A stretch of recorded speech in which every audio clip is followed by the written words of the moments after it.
So your convertible glove box handle isn't working, and you've looked on eBay and it's going to cost you about 150 quid to replace it. Nuts. So you think, right, okay, I'll just swap in a coupe one, which is fine and fair enough if you do that, but it's unfortunate to lose the original capability of the little motorized locking mechanism in it. What if I told you it was actually dead easy to fix it? So you don't need to take your glove box out, I just had it out already.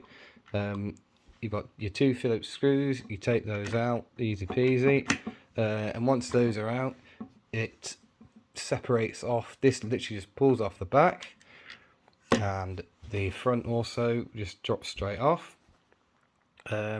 This here has a little plug, and you can just unplug it.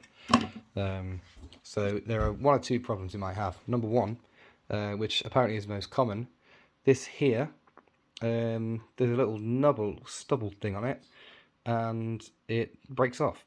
So if you can see on mine, hopefully I can get some good light on it, it's actually quite worn. Try and see. Yeah, you can't really see. The way it works is this, when you put the key in, but also when you unlock the car, there's a little motor and it twists it round.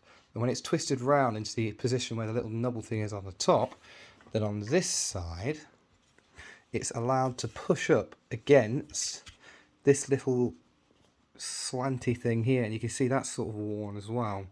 And then when you lift the handle, which is this sort of motion here, it pushes the little nubble upwards, up the slope, which pushes the slope to the left, and then the little, I don't know what you call them, tabs retract.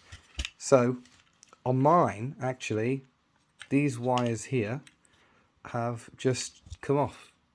They've just desoldered, so I just need to resolder them back on. There's two. They look very similar. One of them's brown, one purple and brown. The brown one, I'm going to have to check this, but I'm fairly certain it is. The brown one is this pin on the right, and the purple and brown one is the middle pin. The left one is unused. That seems to be some sort of sensor, I think. So hopefully I'll do that and it'll just work. If you do have this nubble broken, you can. This is the same, exactly the same as in a coupe. So in theory, you could swatch it out. I don't think that's necessary, because if it's gone, you can just drill a little tiny hole there and put something in, like a screw, similar size, just something, so that when you pull the handle, it's gonna push against this slant. And that's it. That's all there is to it, and then it will work. You'd have to spend 150 quid.